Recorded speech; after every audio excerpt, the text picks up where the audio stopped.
नमस्कार, स्वागत है आपका नेटरिक न्यूज में। आपके साथ मैं हूं सपना दुबे। अमेरिका की हार्वर्ड यूनिवर्सिटी की तर्ज पर साल 1969 में भारत में एक विश्वविद्यालय की स्थापना की गई।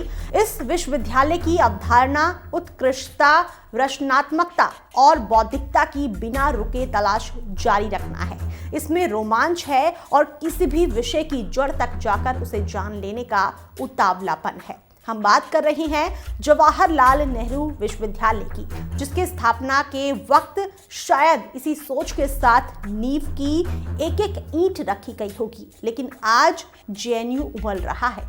सामाजिक न्याय, धर्म निरपेक्षता, लोकतंत्र और वैज्ञानिक सोच किसी भी उम्दा शैक्षिक संस्थान का मूल आधार होना चाहिए।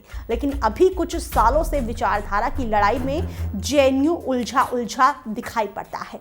जिस तरह से जेएनयू की हवा पल पल में रुख बदलती है, कम से कम उससे तो यही लगता है। खबर में आगे बढ़े उससे पहले आप चैनल को सब्सक्राइब जरूर कर लें, साथ ही बेल आइकन को जरूर दबाएं, जिससे हर अपडेट आप तक पहुंच पाए। आगे आपको बता दें कि ऐसा कहने और सोचने की जरूरत क्यों पड़ी। इस सवाल के लिए जरूरत होगी कि जेएनयू के कुछ साल पीछे के पन्ने पलटे जाएं। इसके लिए एक शब्द पर गौर करना होगा और वो है वामपंथ, जो जेएनयू के लिए सिर्फ शब्द नहीं है, बल्कि वामपंथ विश्वविद्यालय को अपना गढ़ ही मान बैठा है। स्थापना के साल से लेकर अब तक इस विश्वविद्यालय की राजनीति पर वामपंथ ने ही अधिकार जमाया हुआ है। करीब करीब हर दशक में कुछ ना कुछ हुआ। कुछ लोग ऐसा मानते हो शायद कि साल 2014 में गैर वामपंथी सरकार आई, तब से जेएनयू की हवाएं बदल गईं। लेकिन 1983 में जो हुआ वो इस सोच को गलत साबित करता है। वामपंथी राजनीति जेएनयू परिसर में तब ऐसी हिंसक और बेकाबू हुई कि साल भर के लिए विश्वविद्यालय बंद रहा और सभी हॉस्टलों को खाली कर छात्रों को जबरदस्ती घर भेजा गया।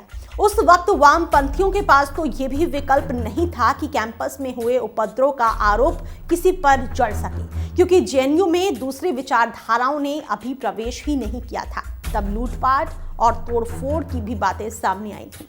इस घटना के बाद बहुत लंबे समय तक विश्वविद्यालय परिसर में अर्धसैनिक बलों के जवानों की तैनाती की गई। अगर वामपंथ की गतिविधियों पर गौर किया जाए तो साल 1975 से 1977 में आपातकाल के वक्त सरकार की तानाशाही का विरोध पूरे देश में जोरों पर था। लेकिन जेएनयू में सरकार की वाहवाही सुनाई पड़ती थी।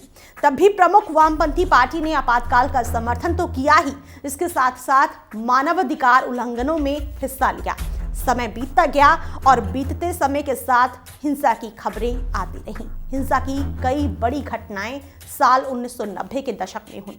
संसद में कर्नल भुवन चंद्र खंडूरी ने 2000 में जेएनयू में हुई हिंसा का एक मामला उठाया। ये मामला कुछ यूं था कि जेएनयू के केसी ओट नाम के सभागार में वामपंथी संगठनों ने एक मुशायरे का आयोजन किया। इस मुशायरे में पाकिस्तान से भी शायर बुलाए गए और हद पार करने की बात तो ये थी कि इसमें भारत पाकिस्तान संबंधों में भारत को बुरा बनाने का आरोप था और पाकिस्तान को अच्छा बताया जा रहा था। इतना ही नहीं, आरोप तो ये भी था कि ऐसे शेर पढ़े जा रहे थे जिसमें हाल ही में हुए करगिल युद्ध में भारत को दोषी बताया जा रहा था। करगिल की लड़ाई में हिस्सा ले चुके 2 भारतीय सैनिक भी दर्शकों के बीच बैठे थे। जब दोनों ने कार्यक्रम का विरोध किया तो उन्हें मार मार कर अधमरा कर दिया गया। कर्नल खंडूरी ने संसद में इस मामले को विस्तार से उठाया, जिसके बाद जेएनयू में दी जा रही राजनीतिक शिक्षा पर सवाल उठे।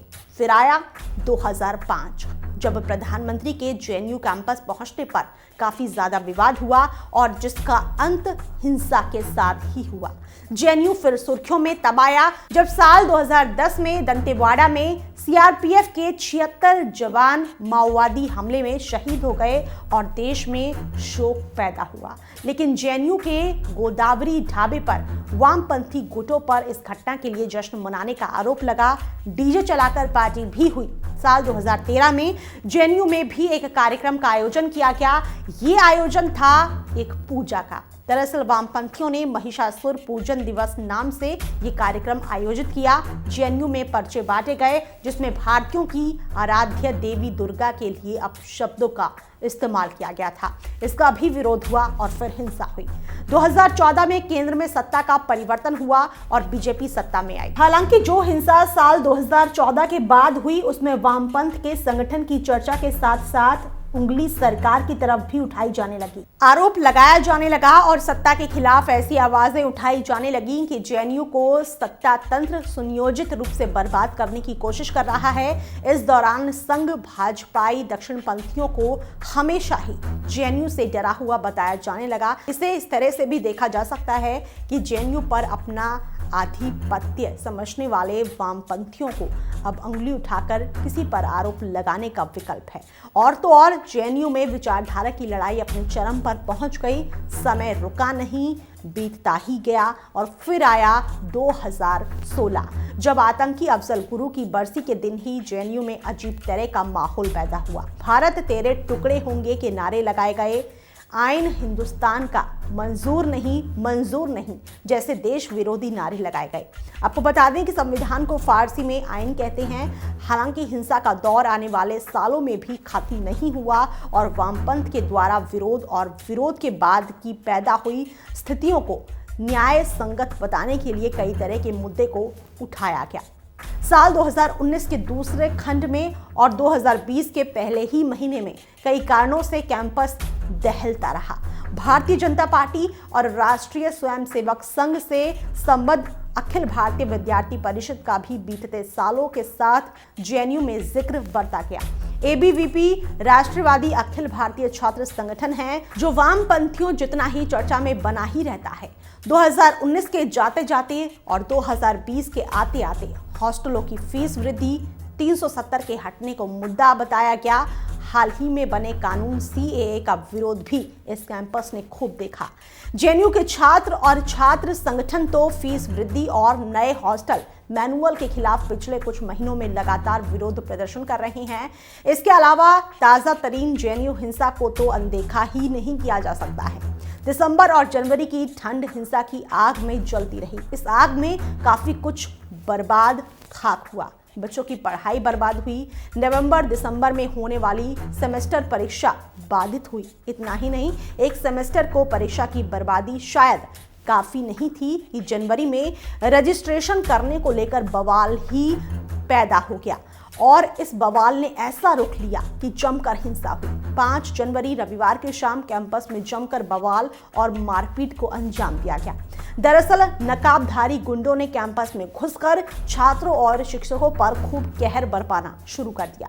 उनके हाथों में डंडे, रॉड थे और ये सभी छात्र छात्राओं और शिक्षकों पर ताबड़तोड़ हमला करने लगे, जिसमें 20 स्टूडेंट और शिक्षक गंभीर रूप से जख्मी हो गए। करीब 28 लोग गंभीर रूप से घायल हुए। इस हिंसा पर भी काफी बवाल हुआ और अब पूरा मामला जांच के घेरे में है। लेफ्ट विंग एबीवीपी पर आरोप लगाता है और एबीवीपी के सदस्य लेफ्ट विंग पर पहले वार करने का आरोप लगाते हैं। मामला रजिस्ट्रेशन से जुड़ा ही है, लेकिन इस कदर हिंसा और फिर बवाल जेएनयू की छवि को खराब करने में भूमिका तो निभा ही रहा है। एक शैक्षणिक संस्थान जो शिक्षा और व्यक्तित्व के विकास का प्लेटफॉर्म है, लेकिन शुरुआत से लेकर अब तक जिस तरह से विवादों ने जेएनयू को अपना प्लेटफॉर्म बना लिया है, उससे देश विदेश में जेएनयू की एक ऐसी तस्वीर दिखती है जिसे शायद कोई भी देखना पसंद ना करे। ये जानकारियां अलग अलग स्रोतों से जुटाई गई हैं। इन जानकारियों की पुष्टि नेटरिक न्यूज़ नहीं करता है। फिलहाल के लिए इतना ही। बाकी ऐसी और वीडियोस के लिए आप चैनल को सब्सक्राइब करना ना भूलें। आप देख रहे हैं नेटरिक न्यूज़, साहस सच कहने का।